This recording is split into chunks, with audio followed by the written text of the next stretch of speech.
अस्सलामुअलैकुम दोस्तों, तो कैसे हैं आप सब लोग। हम जो स्टोरी पढ़ने जा रहे हैं उसका नाम है the story of an hour.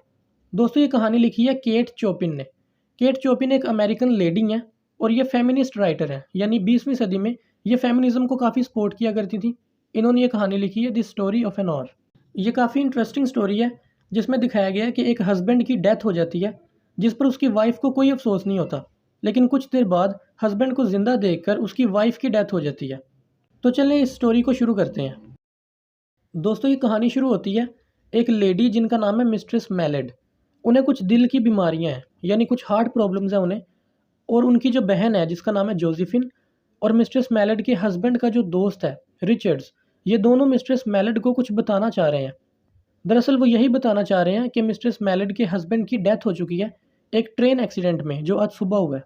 दोस्तों, रिचर्डसन एक न्यूज़पेपर ऑफिस में था जब उसे ये खबर मिली कि एक ट्रेन एक्सीडेंट में कुछ लोग मारे गए हैं। तो उसने जब उनकी लिस्ट देखी तो मरने वालों में सबसे ऊपर जो नाम था वो था ब्रेंटली मैलेड। दोस्तों, ये ब्रेंटली मैलेड वही आदमी है जो मिस्ट्रेस मैलेड का हस्बैंड है।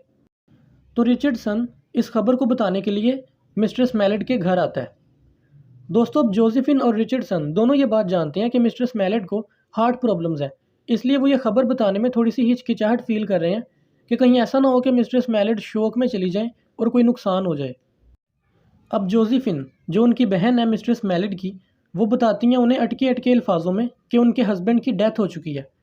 इस पर मिस्ट्रेस मैलेड अचानक से रोने लगती हैं और जोसेफिन के गले लगकर थोड़ी देर रोती हैं। और कुछ देर गुजरने के बाद वो ऊपर सीढ़ियाँ चढ़कर अपने कमरे में चली जाती हैं और अपने कमरे का दरवाज़ा बंद कर लेती हैं। उनके कमरे में खिड़की के बिल्कुल सामने एक चेयर पड़ी होती है जिस पर वो बैठ जाती हैं। दोस्तों, अब उस चेयर पर बैठने के बाद वो खिड़की से बाहर की तरफ देख रही होती हैं और उन्हें दरख्तों के जो ऊपर वाले हिस्से हैं वो नज़र आते हैं। और इसके अलावा नीले आसमान पर सफ़ेद रंग के बादलों के टुकड़े जो इधर उधर हवा की वजह से उड़ रहे होते हैं वो उन्हें नज़र आते हैं। और इसके अलावा दूर से उन्हें किसी शख्स के गाने की आवाज़ आ रही होती है और चिड़ियों के चहचहाने की आवाज़। और इसके अलावा गली में एक फेरी वाले की आवाज़ जो आवाज़ लगाकर अपनी चीज़ें बेच रहा होता है। दोस्तों, अगर आप नोट करें तो इस तरह की जो डिटेल्स हैं वो इंसान तब फील कर पाता है जब वो खुशी में हो।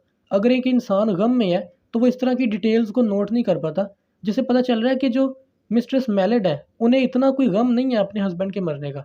अब मिस्ट्रेस मैलेड अपना सर कुर्सी के साथ लगाकर काफ़ी रिलैक्स फील करती हैं और आहिस्ता से एक लफ्ज़ बोल रही होती हैं, और वो लफ्ज़ होता है फ्री फ्री फ्री।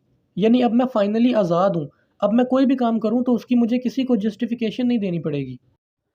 दोस्तों, मिस्ट्रेस मैलेड ये बात जानती हैं कि जब उनके हस्बैंड की डेड बॉडी उनके सामने लाई जाएगी और जब वो अपने डेड हस्बैंड का चेहरा देखेंगी, ऐसा चेहरा जिसने कभी भी गुस्से से उनकी तरफ नहीं देखा, तो उन्हें एक बार फिर से रोना है। यानी दोस्तों, जैसी हस्बैंड की डिस्क्रिप्शन यहाँ पे दी जा रही है कि ऐसा चेहरा जिसने कभी भी मिस्ट्रेस मैलेड की तरफ गुस्से से नहीं देखा, इससे पता चलता है कि वो जो हस्बैंड जो मरा है वो एक लविंग पर्सन था। यानी वो कोई ऐसा जालिम नहीं था जिससे मिस्ट्रेस मैलेड को आज़ादी चाहिए थी। वो एक लविंग पर्सन था, फिर भी मिस्ट्रेस मैलेड आज़ाद होना चाहती थी। दोस्तों, केट चोपिन जिन्होंने ये स्टोरी लिखी है उन्होंने दरअसल वेस्टर्न सोसाइटी की एक डार्क साइड दिखाई है कि हस्बैंड और वाइफ चाहे एक दूसरे से मोहब्बत भी करते हों, फिर भी वो थोड़े अरसे बाद एक दूसरे से अलग होना चाहते हैं। यानी ये उनका बिहेवियर, उनका कल्चर बन चुका है। तो कुछ देर गुजरने के बाद मिस्ट्रेस मैलेड की जो बहन है जोसेफिन, वो ऊपर आती है और दरवाज़ा नॉक करती है और कहती है कि प्लीज़ दरवाज़ा खोलो, तुम अपने आप को बीमार कर लोगी इस तरह।